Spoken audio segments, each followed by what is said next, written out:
글로벌 특파원 리포트 시간입니다. 빈난스 뉴욕 특파원 연결되어 있습니다. 참 야속하지 않나 싶습니다. 엔비디아 실적 그래도 나쁘지 않았거든요. 양호한 실적에도 불구하고 지금 시간 외 거래에서 계속 빠지고 있는데 종합적으로 현지 분위기도 전해주시죠. 네, 말씀처럼 전 세계 시장이 그야말로 숨죽여 기다렸던 엔비디아 실적인데요. 숫자만 보면 매출과 수익성, 향후 가이던스 모두 시장 예상치를 넘어준 나쁘지 않은 실적이었습니다. 500억 달러 규모의 자사주 매입 승인 소식도 전했고요. 그럼에도 발표 직후 애프터마켓에서 엔비디아 주가는 한때 7% 넘게 떨어졌고 지금은 낙폭을 조금 줄이긴 했지만 여전히 6% 가까이 하락하고 있습니다. 시장이 그동안 엔비디아 실적 발표 때마다 워낙 큰 폭의 서프라이즈에 익숙해 있던 만큼 눈높이가 워낙 높아졌기 때문으로 보입니다. 우선 실적부터 다시 한번 간단하게 정리하면요. 2분기 매출은 전년 대비 122% 증가한 300억 달러, 주당 순이익은 168% 늘어난 67센트로 모두 시장 기대치를 웃돌았습니다. 비회계 기준 매출 총이익률도 75.7%로 예상치를 뛰어넘었고요.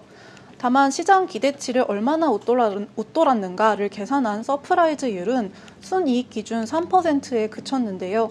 엔비디아는 지난 분기까지 매번 두 자릿수의 높은 서프라이즈율을 보여온 만큼 기대치를 뛰어넘은 실적에도 시장이 충분히 만족하지는 못한 것처럼 보입니다. 엔비디아의 가장 큰 리스크는 시장의 높아진 눈높이라는 말 그대로였습니다. 엔비디아는 기대에 발맞춰 3분기 가이던스도 높여 잡았습니다. 매출 전망치는 325억 달러에서 플러스 마이너스 2%로 317억 달러 정도를 기대했던 시장의 예상치를 역시 뛰어넘었는데요. 그럼에도 내심 더 놀라운 큰 폭의 상향을 기대했던 시장의 허들까진 넘지 못한 모양입니다. 오늘 실적 발표에 앞서 기술주 전문 애널리스트로 꼽히는 대만 TF 인터내셔널 증권의 거밍치는 큰손 기관 투자자들을 비롯한 바이사이드는 330억 달러에서 350억 달러의 가이던스를 예상하고 있다라고 귀뜸하기도 했습니다.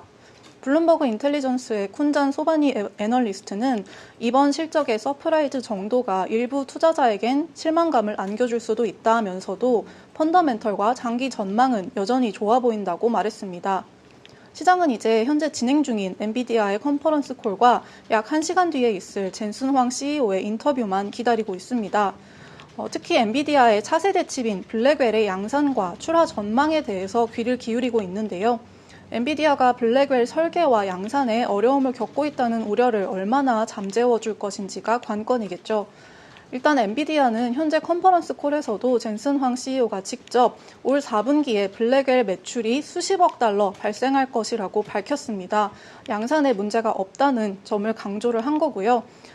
수율을 개선하기 위해 일부 설계 변경이 있기는 했지만 전혀 문제되는 정도는 아니다라고 강조했습니다. 일단 이 문제가 어느 정도 영향인지 블랙웰의 상세한 매출 전망은 어떤지 이런 점들을 시장이 확인을 해야 주가에도 반영이 될 것 같습니다. 시장에서는 또 엔비디아 칩에 대한 장기적인 수요가 얼마나 견고한지에 대해서도 답을 기다리고 있습니다.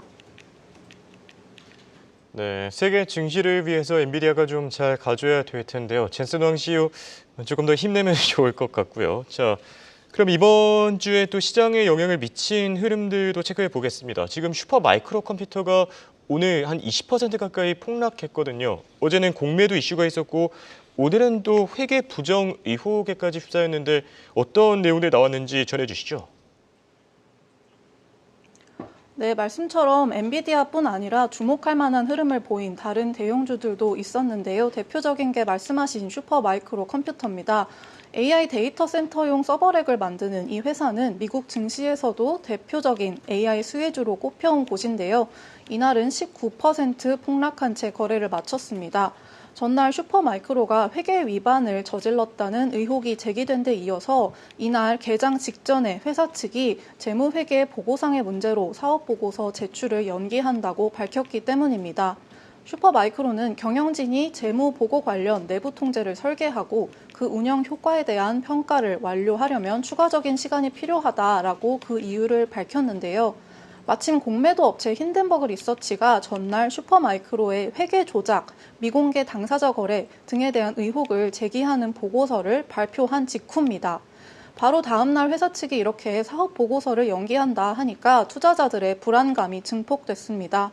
슈퍼마이크론은 2018년에도 재무제표를 제출하지 않아 일시 상장 폐지를 겪었고 2020년엔 회계 위반으로 기소돼 막대한 벌금을 낸 전적이 있습니다.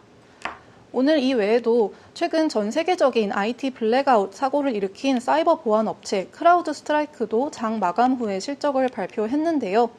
예상치를 뛰어넘는 실적을 내놓으면서 한때 애프터마켓에서 4% 넘게 상승하기도 했지만 현재는 엔비디아 때문인지 좀 약한 모습입니다. 일단 지난 분기 조정 주당 순이익이 1달러 4센트로 97센트를 예상했던 시장 기대치를 웃돌았고요. 매출도 9억 6,400만 달러로 예상치를 뛰어넘었습니다. 크라우드 스트라이크는 이번 블랙아웃 사고로 순이익이 약 2센트, 구독 매출은 약 3천만 달러 감소할 것으로 내다보고 있습니다. 마지막으로 워런 버핏의 벅셔 해서웨이에도 오늘 기념비적인 날이었는데요.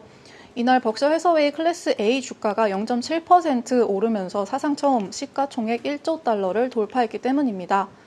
미국 기업 가운데 테크주가 아닌 기업이 시총 1조 달러 선을 넘어선 것도 이번 벅셔 해서웨이가 처음입니다.